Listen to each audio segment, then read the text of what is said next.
It's another week of high school football, Tony, and I think I threw this out on Twitter earlier that this is one of those weeks with the rain. You put it in quotes the like weather. that. Yep, I did. Just like I do with my hands there. I can talk with my hands on occasion. But yeah, long story short, the easiest way to do this, as of Wednesday afternoon, there's some games played on Thursday, maybe Friday, maybe Saturday. Yeah, maybe Monday. Who knows? Maybe Monday. But it's week 4 of high school football. There is 4 really good games. We're going to talk about those games. Stay on Twitter, Reflector.com, the paper, to see when the games actually are, because there is weather coming. Yeah. That's our intro. We're going to talk about the games. We'll go from there. First game, Tony. This one we do know is Thursday. Yep. A rivalry game every year, a fun game we talk about. Yeah. Farmville Central is against Griffin. Yeah, and the folks affiliated with these schools might not like hearing me say this, but I told it to you yesterday.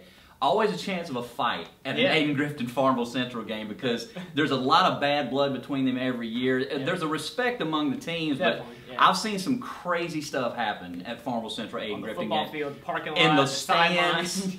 I've seen it all, and I mean, I hate to say it, but it's kind of fun when that happens. I kind of like it when teams don't really like each other a whole heck of a lot, and I feel like Farmville Central is cruising right now. Oh, yeah. I watched them play last week. The thing with that offense is not only are they fast, which we've addressed in the past, they got so many different weapons, and you think that they're going to be run, and then last week in the win over Pamlico County, Shaft Parker, the quarterback, goes out and completes his first 5 passes. He racks up like almost 100 yards in the first quarter. So that offense is multifaceted. They got a lot of different weapons. And, you know, after winning big in week 1, Griffin's offense has kind of leveled off, maybe even gone down a little bit. Definitely. If not for a big play from Taiwan Blunt last week, they may not have beaten a North Pitt team that still hasn't gotten a win. So I feel like Griffin at home is going to want to have something to prove here after a couple lackluster weeks. Yeah, I agree, for sure.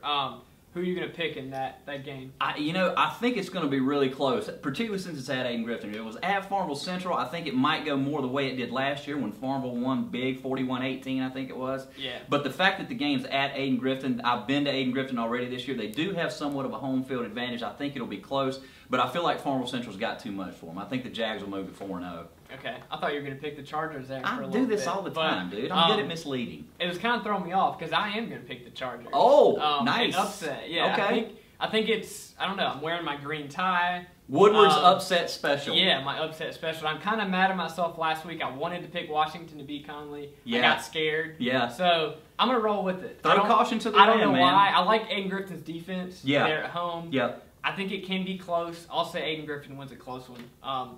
See what happens. And I mean, to your point, has Farmville Central faced a defense as good as Griffin yet? And it's big. I don't know. I don't know if they can match up speed-wise, but they got the size maybe to slow Farmville down. Yeah, I'm sticking with my pick, but that's a good point. Cool. I like it. Next game, I'll take this one. You mentioned North Pitt, winless, goes to South Central, which is undefeated. Only 2 wins, but they're 2-0. Yeah. So on paper, it looks like a tough task for the Panthers, but last week, North Pitt played okay.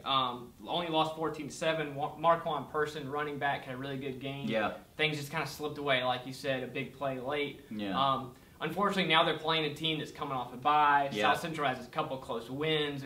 We talk about it. They might be turning that corner. Yeah, seems like it. So I think a matchup to watch here, Sean Furlow, obviously at South Central, we talk about big-time running back, and I mentioned Person at North Pitt.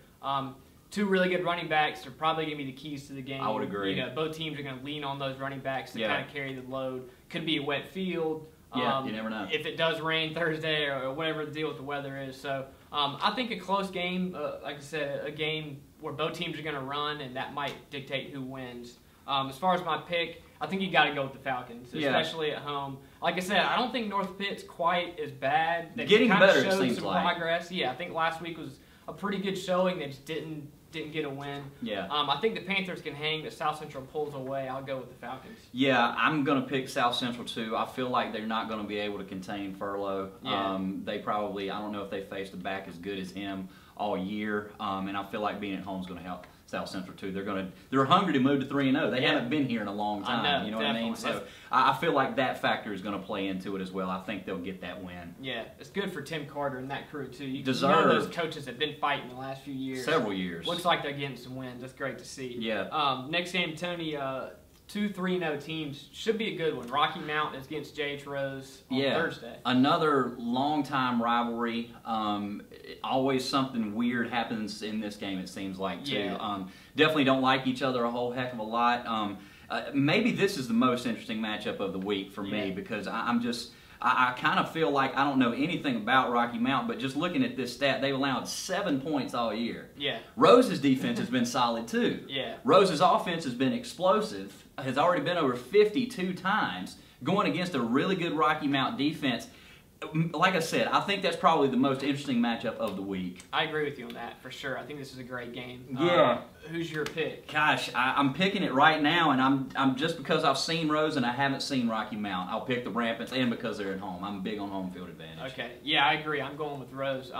One thing to note here, this is a big stretch with Rose. They play important. Rocky Mount, I think it's Kinston, and then Conley and South Central. That's so a tough stretch. Yeah, I mean, as you mentioned, the defense has played well, and that's without a guy, linebacker Billy Luzzy, we've talked about. Yeah. Got hurt right before the week one. Really good player that they were expecting to kind of be a leader. I don't know if there's an emotional thing, if they're rallying around that. They or are. what, I saw it firsthand. Yeah. Defense is playing really well, but as I said, next month it gets put to a really good test. But I agree. I think Rose does enough this week and kind of moves ahead. Last game here, West Carteret, which is 3-0, goes to D.H. Conley 2-1. Coming off a loss to Washington, as I mentioned, they just can't beat Washington. It's a weird one. Every year is a different story. Yeah. You know, this one was kind of more conventional. It was. Washington led kind of throughout the game, and Conley tried to make a comeback near the end, but ended up coming up short. Lose 30-24. So they're regrouping, obviously. West Carteret is 3-0, but hasn't played a murderer's row of teams. No. I mean, they're I think that's kind of the normal deal for them the first few games, non-conference style. So I wouldn't want to be West Carteret this week. Just throwing that out there with Conley coming off a loss, playing at home, looking to rebound. I mean, Brian Pascal and the Vikings usually respond well in that situation. I think they're going to do the same. So to go ahead and pick that game, you can obviously tell where I'm leaning. Yeah. I think Conley wins big, to be honest. Okay. Nothing against West Carteret, but I think Conley gets back into gear and puts Washington behind. I think they get a big win. Yeah, knowing Pascal and the way he coaches a little bit, he immediately wants to turn the page from that loss. And I'm sure that's what they did in practice. At the same time, those players aren't forgetting that, and they probably feel like they should have won that game, and they wanted to beat that Washington team after losing in dramatic fashion the previous year, weren't able to get it done. I feel like that's going to be a mad, but in a good way, a mad Conley team. Yeah. And the fact that last year was 55-7, teams changed. They don't change that much, I don't think. I feel like Conley will win relatively easily as well. That's a good point. Yeah, you don't want to base too much on last year, but pretty obvious. Yeah, it's not that much turnover. Yeah, Conley's in good shape in this matchup. So there's our games. As we said, crazy things going on with the schedule, but make sure you're at the right place, the right day, the right time. Check out the games, and we'll see you back next week.